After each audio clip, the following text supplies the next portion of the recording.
Ready. Hey guys, I'm TJ Austin here, and we're here to present the new 2014 Gas 300 EC and 250R ECs from Gas.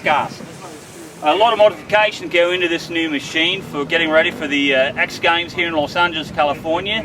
Today we're at beautiful Glen Helen Raceway. What can I say, guys? We've got it all. We've got Matt Stavish with Checkpoint building us out our new power valve boxes. The new Akrapovic.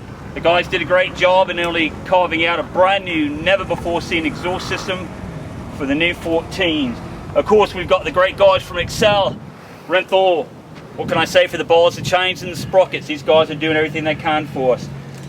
Got to say a shout out there to Race Tech. As well as we've got the guys from APT with Smart Carb building this brand new 38.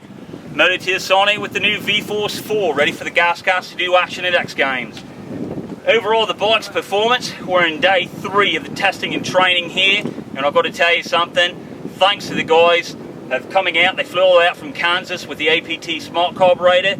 It's beneficial to us. We're breaking the bikes in, we've not even reached hour 3 yet, and only 3 days to the time to ride for Lexi Pechout with her machine here, and shortly on his way, we'll give you an interview with Ryan Sandoval, number 11. Thank you guys, have a good day. I'm Lexi Pechout from Calgary, Alberta, Canada. I'm racing for 360 Cents Factory Gas team. This is my first time at Glen Helen, and I'm excited for X Games 2013. Right on, Lexi. Tell us a little bit about your bike that you're going to be riding. These are the 2014 250Rs. We've had a lot of great sponsors help us out this year with rad guards and new things. Smart Carb helped us out huge, and today we're testing to get those running good. What did the Smart Carb do for you? Give you more bottom end, more top, just better all the way around? A lot more bottom end. We were riding out in the trails, and it was running great, and then we brought it to the moto yesterday. We were having some issues, but today we're going to figure them out. Okay, cool. Yeah. So what do you like about the Gas bike versus some of the other bikes that you've ridden? The power delivery is a lot better. I've had a KTM, but I've definitely liked this one a lot more. So do you prefer more hit or more torque down low? What do you like? I like the bottom end. Bottom end? Yeah. Yeah, I'm with you on that. It's a great bike. I'd like to wish you great luck. You don't mind? I'd like to get some footage of you when you warm up. For sure. Thank you.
We've actually worked with the Gas factory for close to 2 years now. They've done quite an extensive series of testing with our carburetor in their factory in Girona, Spain.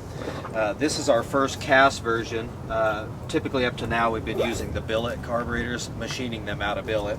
But to move into a production phase whereby we could supply to an OEM level, we had to move into a different manufacturing process. So this is our first cast version.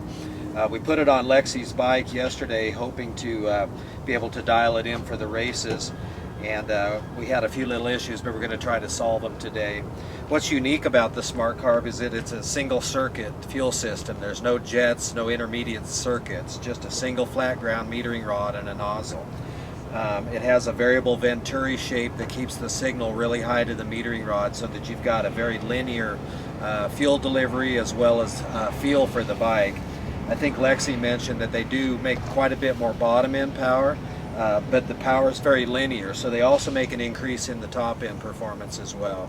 They typically get about a 30% gain in fuel economy, and at the Gas factory we actually saw a 14% gain in performance on their own dynos. Now, is this something that's available on a website that the average consumer can go purchase? Yes, we have the billet series available right now, and they can be purchased directly off of our website. And those are available for which bikes?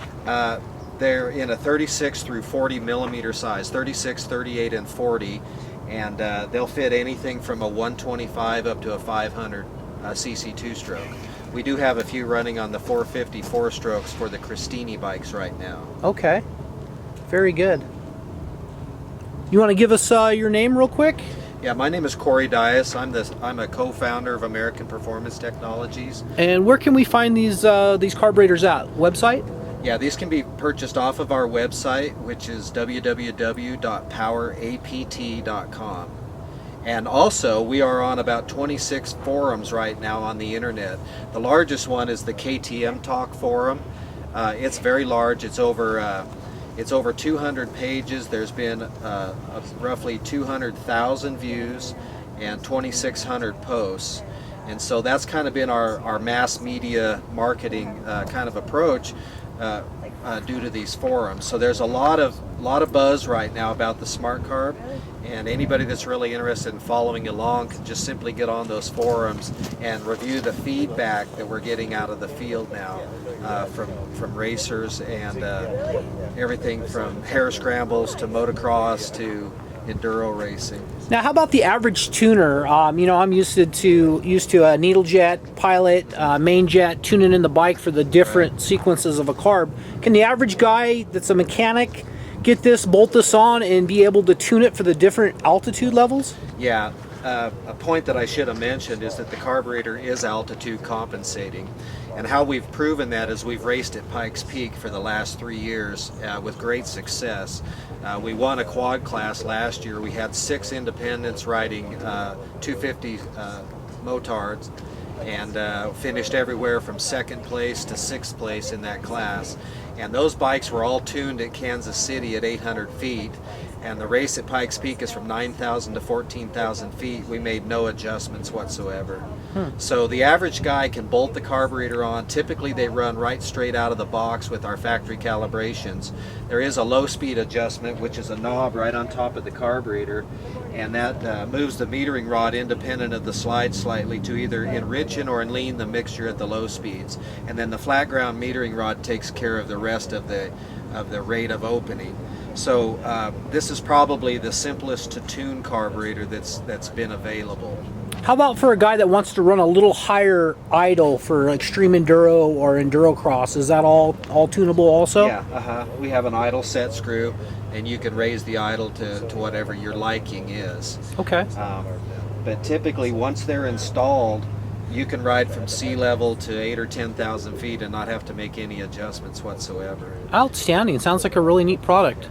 Another interesting thing is we do make a variety of metering rods, but all of the carburetors that we have sold to date have exactly the same calibration settings in it, and they run all over the world in all different types of conditions and elevations. Outstanding. Thank you for the review. Thank you.